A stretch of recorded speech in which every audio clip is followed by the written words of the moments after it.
Hello students, in my last video I have told you that in future we will discuss the great personalities of India. The first personality which we are going to discuss is Bhagat Singh. You all know the name of Bhagat Singh, but here I am telling you the meaning of Bhagat Singh according to me. The meaning of Bhagat is worshipper and meaning of Singh is lion. Bhagat Singh was the real worshipper of Bharat Mata who fought like a lion for the freedom of Bharat Mata. निसंदेह भगत सिंह एक ऐसे योद्धा थे जिन्होंने भारत की स्वतंत्रता में एक महत्वपूर्ण भूमिका निभाई थी। हमने अभी बताया मेरे अकॉर्डिंग भगत सिंह का मीनिंग कि भगत का साधारण मतलब होता है पुजारी और सिंह का मतलब होता है शेर। भगत सिंह भारत माता का वो पुजारी था जिसने भारत माता की स्वतंत्रता के लिए शेर की भांति संघर्ष किया। तो एक ऐसे शेर, एक ऐसे बहादुर इंसान के विषय में आज हम अध्ययन करेंगे। हमारे चैप्टर में बहुत शॉर्ट में भगत सिंह का जिक्र किया गया है, लेकिन यहाँ पर भगत सिंह को समझना बहुत ज़रूरी है और भगत सिंह के विषय में भी बहुत ज़्यादा लोगों के मन में भ्रांतियाँ हैं। उन भ्रांतियों को हमें दूर करना है। सबसे पहले मैं इंट्रोडक्शन दूंगा कि भगत सिंह का जो जन्म हुआ वो 28 सितंबर 1907 को हुआ था और इनका बर्थ प्लेस था बांगा, जो कि पंजाब पाकिस्तान में पड़ता है आजकल, और पाकिस्तानी सरकार ने आजकल इस जगह का नाम शहीद भगत सिंह नगर रख दिया है। इनके पिता किशन सिंह जी थे और माता विद्यावती देवी थी। विद्यावती देवी और किशन सिंह के परिवार में पूरी तरीके से राष्ट्रीयता का माहौल था। किशन सिंह स्वयं और किशन सिंह के छोटे भाई अजीत सिंह दोनों गदर पार्टी के सदस्य रहे थे। गदर पार्टी की स्थापना 1913 में हुई थी, जिसने भारतीय स्वतंत्रता संग्राम में भूमिका निभाई थी। तो जो राष्ट्रीयता की भावना थी, जो देश प्रेम की भावना थी, वो भगत सिंह को विरासत में प्राप्त हुई थी। भगत सिंह बहुत छोटी उम्र में ही पूरी तरीके से सक्रिय हो गए थे देश की सेवा में। जब भारत में गांधी जी के द्वारा नॉन कोऑपरेशन मूवमेंट चलाया जा रहा था, तो इस आंदोलन के दौरान भगत सिंह ने बढ़ चढ़कर हिस्सा लिया। आप देखिए कितनी सी उम्र रही होगी जब नॉन कोऑपरेशन मूवमेंट चल रहा होगा। 1907 में वो पैदा हुए थे, तो लगभग 13 और 14 साल के थे। लेकिन 13 और 14 साल के होने के बावजूद उन्होंने पूरी आत्मीयता से इस आंदोलन में भाग लिया। जब जलियांवाला बाग में नरसंहार हुआ तो भगत सिंह वहाँ पहुँचे और वहाँ की मिट्टी को उठाकर अपने माथे पर लगाया और उन शहीदों को नमन किया जो जलियांवाला बाग में मार दिए गए थे। भगत सिंह की जो सोच थी, जो फिलॉसफी थी, वो सोशलिज्म के बेस थी। अब ये सोशलिज्म और कम्युनिस्ट थिंकिंग को सोचना और जानना बहुत ज़रूरी है। देखिए, ये जो कम्युनिस्ट थिंकिंग थी, इसके पीछे एक बैकग्राउंड है कि भगत सिंह क्यों कम्युनिस्ट बने, भगत सिंह क्यों सोशलिस्ट बने, और भगत सिंह ने जो अपना एम रखा वो क्या था। तो इसके बैकग्राउंड में आपने पढ़ रखा है, रेवोल्यूशन हुआ था रूस में 1917 में, 1917 की रूस की क्रांति, और 1917 में पहली बार संसार में मार्क्सिज्म को, कम्युनिस्टिज्म को और कम्युनिस्ट थिंकिंग को मान्यता मिली और रूस सोवियत संघ के रूप में एक देश बना और ये संसार का पहला कम्युनिस्ट कंट्री था। इसके निर्माण के बाद में ये कम्युनिस्ट थिंकिंग पूरी तरीके से पूरे विश्व में फैलने लगी और चूंकि भारत भी इससे अछूता नहीं था, भारत में भी कम्युनिस्ट थिंकिंग की जड़ें फैलती जा रही थी। इसी दौरान ताशकंद में, जो कि उस समय सोवियत यूनियन का एक शहर हुआ करता था, वहाँ पर एक व्यक्ति ने, भारतीय व्यक्ति ने, एम.एन. रॉय ने भारत की कम्युनिस्ट पार्टी ऑफ इंडिया की स्थापना की। ये कम्युनिस्ट पार्टी ऑफ इंडिया ने भारत में कम्युनिस्ट थिंकिंग को और ज़्यादा फैलाया और भगत सिंह इस थिंकिंग से बहुत ज़्यादा प्रभावित हुए।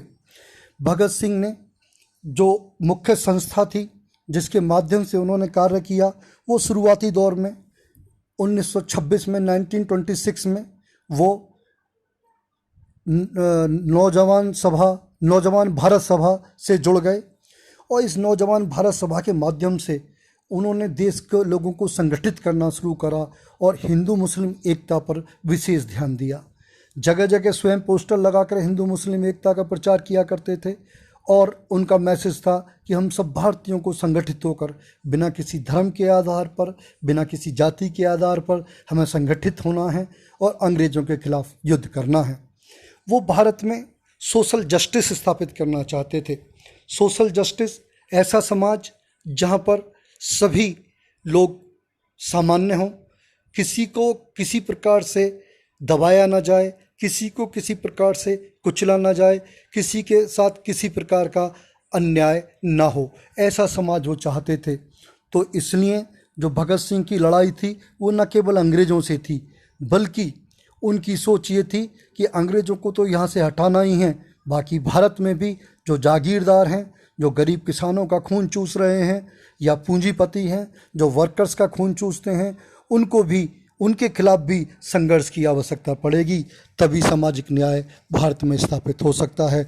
ऐसी विचारधारा के साथ उन्होंने एक संस्था को ज्वाइन किया जिसका नाम था HRA, हिंदुस्तान रिपब्लिकन आर्मी या एसोसिएशन। ये जो संगठन था ये 1924 में कानपुर में स्थापित हुआ था और इस संगठन में स्थापना करने में मुख्य रूप से राम प्रसाद बिस्मिल जी और सचिन सन्याल आदि लोगों ने भूमिका निभाई थी।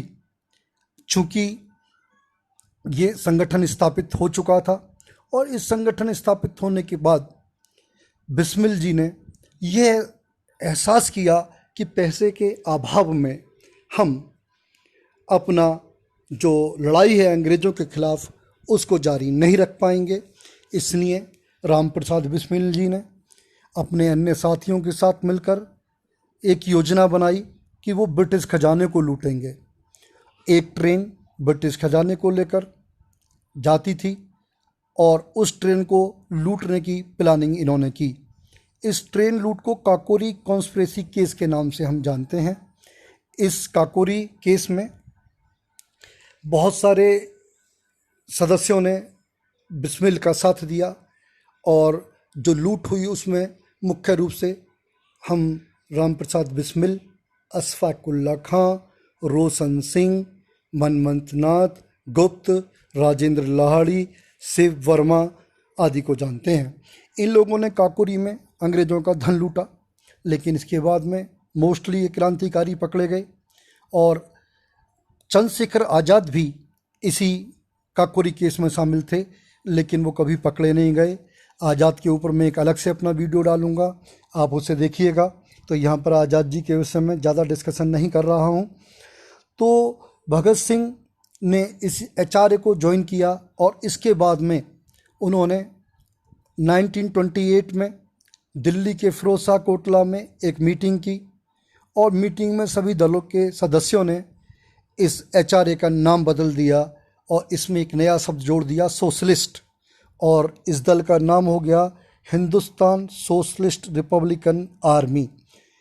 इनके नाम से ही पता पड़ता है कि समाजवाद, कम्युनिस्ट थिंकिंग को लाना चाहते थे और इन्होंने देश में जागरूकता लाने के लिए बहुत ज़्यादा शुरुआत में प्रयास किए।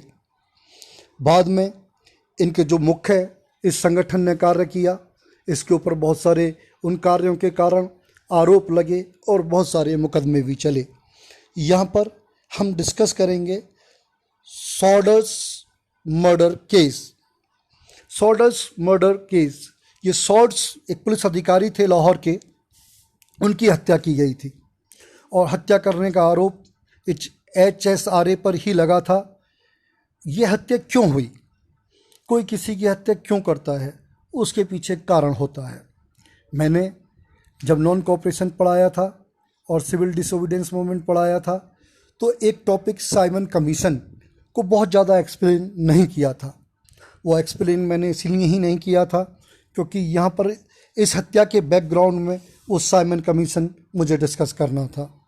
मैं बता चुका हूँ आपको कि फरवरी 1928 में एक ब्रिटिश कमीशन भारत आया।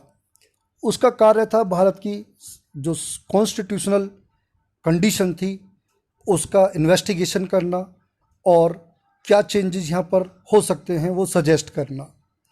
लेकिन इस कमीशन की सबसे बड़ी कमी ये थी कि इसमें कोई भी भारतीय सदस्य नहीं था। जितने भी सदस्य थे वो सब अंग्रेज़ थे और अंग्रेज़ भारत में आकर सजेशन दें तो वो भारतीयों के हिसाब से सजेशन नहीं दे सकते थे, जिस कारण सभी भारतीयों ने, सभी पॉलिटिकल पार्टीज़ ने साइमन कमीशन का विरोध किया और जिस जिस शहर में साइमन पहुँचे वहाँ पर नारे लगे go back Simon, go back Simon, और जगह जगह प्रोसेसन हुए, हड़तालें हुई। जब दिसंबर 1928 में ये साइमन कमीशन लाहौर पहुंचा तो वहाँ पर भी इसका बहुत बड़ा विरोध हुआ और इस विरोध में कांग्रेस के एक बहुत बड़े नेता जिन्हें शेरे पंजाब के नाम से हम जानते हैं, लाला लाजपत राय ने भी पार्टिसिपेट किया। लेकिन इस जुलूस में जो कि विरोध कर रहा था साइमन कमीशन का, इस पर पुलिस के द्वारा लाठीचार्ज किया गया और लाठीचार्ज में लाला लाजपत राय घायल हो गए और कुछ समय पश्चात इन्हीं चोटों के कारण लाला लाजपत राय की मृत्यु हो गई। भगत सिंह लाला लाजपत राय को बहुत सम्मान देते थे और वह उनकी मृत्यु से आघात पहुंचा। उन्होंने डिसाइड किया कि लाला जी की मृत्यु का बदला लिया जाएगा। लेकिन यहाँ पर एक बात स्पष्ट और कर देना चाहता हूँ कि लाला लाजपत राय का वो सम्मान करते थे, लाला लाजपत राय को वो बहुत बड़ा नेता मानते थे, लेकिन इन दोनों नेताओं के बीच यानी भगत सिंह और लाला लाजपत राय के बीच विचारों की समानता नहीं थी। चूँकि लाला लाजपत राय प्रो हिंदू थे, हिंदूवाद की तरफ थोड़ा अट्रैक्ट रहते थे और पूरी तरीके से हार्ट से कम्युनिस्ट थे भगत सिंह। और जो कम्युनिस्ट होता है वो एथिस्ट होता है, वो नास्तिक होता है और भगत सिंह भी नास्तिक बन चुके थे। वो किसी धर्म को नहीं मानते थे, वो मानवता खोजना चाहते थे, वो हर मनुष्य को बराबर मानते थे। लेकिन विचारों की विविधता थी और इस विचारों की विविधता को हम देख सकते हैं। एक आर्टिकल लिखा था भगत सिंह ने जिसका नाम था द लॉस्ट लीडर, और इस आर्टिकल की बैकग्राउंड में फ़ोटो लगा हुआ था लाला लाजपत राय का। और इस आर्टिकल के माध्यम से उन्होंने कहा एक महान व्यक्तित्व, एक महान लीडर, एक धर्म, एक छोटी संकीर्णता के कारण, धर्म की सोच के कारण इस समय कहीं गुप्त हो गया है। लेकिन लाला जी की मृत्यु के बाद इन वैचारिक मतभेदों को भूलकर उनकी हत्या का बदला लेने का निर्णय HSRA ने लिया। HSRA के मुख्य रूप से भगत सिंह, राजगुरु, सुखदेव और आज़ाद लाहौर में पहुंच गए और इन्होंने उस पुलिस अधिकारी को मारने की योजना बना ली जिसके कारण लाठीचार्ज हुआ था। वह पुलिस अधिकारी लाहौर का SSP था जिसका नाम था स्कॉट। तो स्कॉट को मारने की प्लानिंग पूरी तरीके से बना ली गई। स्कॉट को मारने के लिए दिन फिक्स कर दिया गया और ये सभी क्रांतिकारी वहाँ पर स्कॉट की हत्या के लिए पहुँच गए। सबसे आगे इन्होंने जयगोपाल नाम के एक व्यक्ति को खड़ा किया जिसका कार्य था कि जब स्कॉट अपने ऑफिस से निकले तो वो इशारा कर दे। और सबसे आगे खड़े हुए थे राजगुरु। राजगुरु स्कॉट को शक्ल से नहीं पहचानते थे। जयगोपाल से गलती हो गई, स्कॉट की जगह ऑफिस से शॉर्ट्स निकला और उसने इशारा कर दिया। अब भगत सिंह तो शकल से जानते थे, लेकिन भगत सिंह थोड़ी पीछे खड़े थे। राजगुरु ने इशारा देखा और सीधे गोली मार दी। जब तक कुछ भगत सिंह कह पाते तब तक गोली लग चुकी थी। इसके बाद भगत सिंह ने भी उसमें शॉट्स को गोलियां मारी और ये लोग मौके से भाग लिए। इनके पीछे पीछे एक कांस्टेबल भागा जिसका नाम चंदन सिंह था। चंदन सिंह को चंद्रशेखर आज़ाद ने गोली मार दी और वो भी वहाँ पर मर गया। इस प्रकार ये लोग शॉट्स की हत्या कर कर वहाँ से फरार हो गए। आपने यहाँ पर मैं एक चीज़ और बताना चाहूँगा। एक भगत सिंह का आप लोगों ने फ़ोटो देखा होगा कि उसमें उन्होंने इंग्लिश सूट पहन रखा है, एक हैट लगा रखी है और साथ में एक महिला है। ये फ़ोटो उस समय का है जब लाहौर कॉन्स्पिरेसी केस यानी कि शॉट्स की हत्या के बाद में वहाँ से भगत सिंह भागे थे। भगत सिंह ने वहाँ से जो फ्रंटियर मेल था, एक ट्रेन का नाम है जिसे आजकल गोल्डन टेम्पल बोलते हैं, उसके माध्यम से वो वहाँ से आए। और साथ में हैं दुर्गा भाभी। दुर्गा भाभी भी एक बहुत बड़ी क्रांतिकारी थी। भगत सिंह के साथी जो कि HSRA के ही सदस्य थे, भगवती चंद्र बोहरा, वो उनकी पत्नी थी। और लाहौर में बम बनाते समय भगवती चंद्र बोहरा की मृत्यु हो गई। लेकिन मृत्यु हो जाने के बाद भी दुर्गा भाभी ने अपने आंसुओं पर कंट्रोल किया, क्योंकि अगर वो रोती तो सारे क्रांतिकारी पकड़े जाते। और दुर्गा भाभी ही भेष बदल कर भगत सिंह को लाहौर से लेकर गाजियाबाद तक लाई थी। इस प्रकार हमने देखा कि भगत सिंह ने किस प्रकार से लाला जी की मृत्यु का बदला लिया। अब हम बात करेंगे central legislative assembly bomb case की, जिसको मैंने यहाँ पर लिख रखा है CLA बॉम्ब केस। ये CLA बॉम्ब केस क्या है? जब शॉट्स की हत्या हो गई उसके बाद ये लोग वहाँ से तितर बितर हो गए। लेकिन इसी समय पब्लिक सेफ्टी बिल के ऊपर चर्चा चल रही थी सेंट्रल लेजिस्लेटिव असेंबली में, जिसका भारतीय लोग विरोध कर रहे थे। और स्वराज पार्टी ने तो इस बिल को पास भी नहीं होने दिया लेजिस्लेटिव असेंबली में। लेकिन भगत सिंह ने, चंद्रशेखर आज़ाद ने एक प्लानिंग की कि क्यों ना पूरी जनता के सामने हम अपने विचारों को रखें और अंग्रेज़ों तक अपनी बातों को पहुंचाएं। इसके लिए ये डिसाइड हुआ कि एक व्यक्ति सेंट्रल लेजिस्लेटिव असेंबली में बॉम्ब फेंके जाकर और वहाँ पर अपने को गिरफ्तार करवाए। जब वो पकड़ा जाएगा, कोर्ट में मुकदमा चलेगा, तो कोर्ट के माध्यम से अपनी बात हम जनता तक पहुँचाएंगे।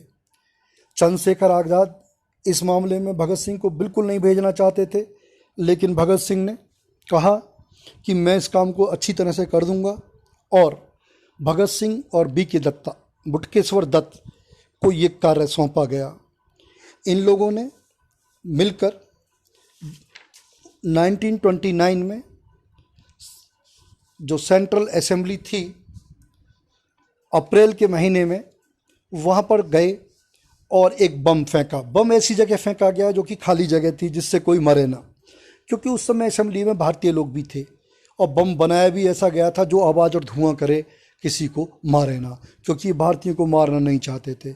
बम फेंकने के बाद इन लोगों ने वहाँ पर स्लोगन बोले और जो फेमस नारा है, लॉन्ग लिव द रेवोल्यूशन, इनकलाब जिंदाबाद का नारा सेंट्रल लेजिस्लेटिव असेंबली में गूंजने लगा। और ये लोग अपने पर्चों के माध्यम से अपने विचारों को असेंबली में फेंकने लगे। तभी वहाँ पर पुलिस आ गई और भगत सिंह और BK दत्ता को गिरफ्तार कर लिया गया। बाद में भगत सिंह के ऊपर असेंबली बम केस के अलावा लाहौर कॉन्स्पिरेसी केस भी चलाया गया, जिसमें उनके अन्य बहुत सारे साथी भी गिरफ्तार हुए। जतिन दास नाम के एक व्यक्ति जो कि बंगाल से थे, केमिस्ट्री के प्रोफेसर हुआ करते थे, जिन्होंने बम बनाने का इन्हें फार्मूला दिया था, उन्हें भी गिरफ्तार किया गया।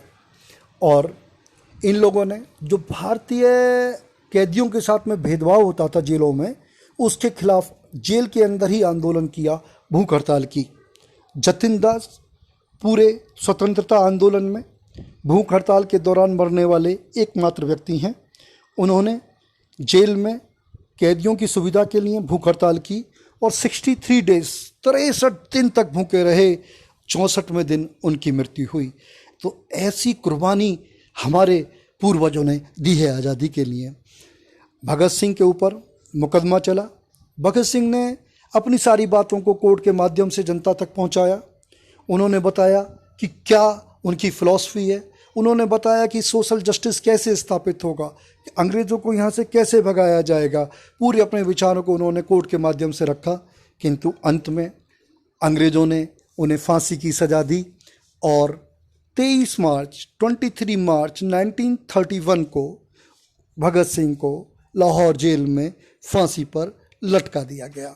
और इस प्रकार से भारत का ये हीरो, भारत माता का ये लाल सदा सदा के लिए इस दुनिया से चला गया। लेकिन मैं कहता हूँ भगत सिंह मरे नहीं हैं, क्योंकि भगत सिंह अब एक सोच हैं और सोच कभी नहीं मरती, आइडियाज़ कभी नहीं मरते। उनका जो आइडिया था भारत के लिए वो कभी ख़त्म नहीं होगा। हम लोगों को उनसे प्रेरणा लेनी चाहिए और वही भारत बनाने का प्रयास करना चाहिए जो भगत सिंह चाहते थे। हमें धर्म के आधार पर आपस में संघर्ष नहीं करना चाहिए, तभी हम भगत सिंह के सच्चे फॉलोअर्स हो सकते हैं। अब इस वीडियो में एक बच्ची ने, जो कि तृप्ति गुप्ता है, उसने पूछा है मार्शल लॉ, जो कि इस चैप्टर में वर्ड यूज हुआ है जलियांवाला बाग वाले एपिसोड में, उसका मीनिंग पूछा है। देखिए बेटी, जो मार्शल लॉ है वो होता है when police is replaced by army for the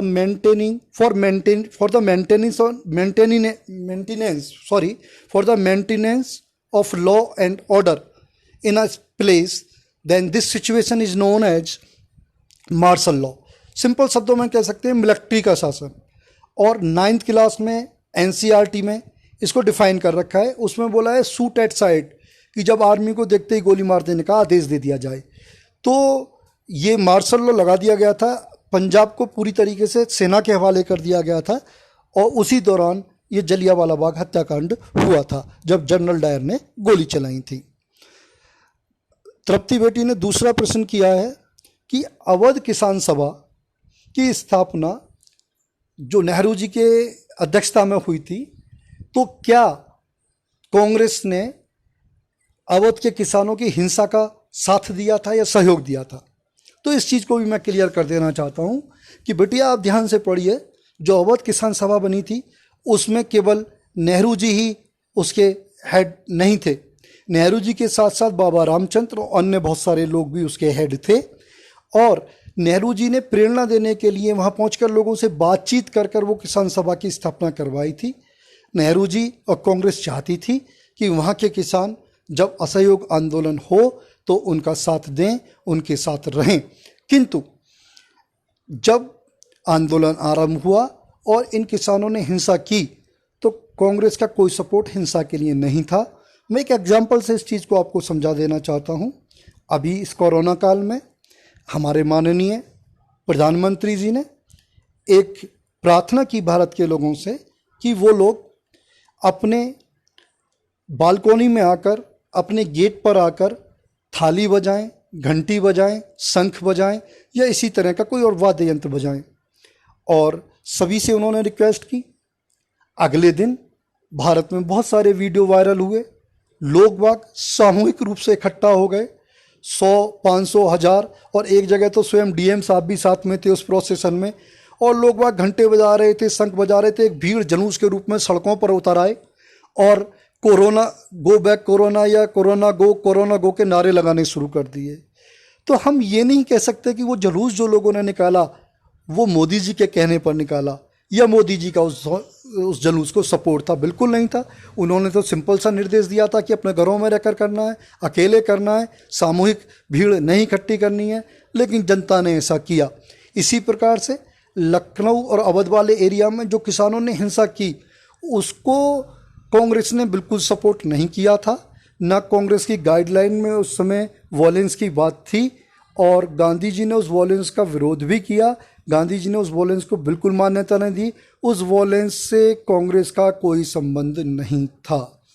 next video में बच्चों हम एक अन्य क्रांतिकारी चंद्रशेखर आज़ाद के विषय में चर्चा करेंगे। धन्यवाद।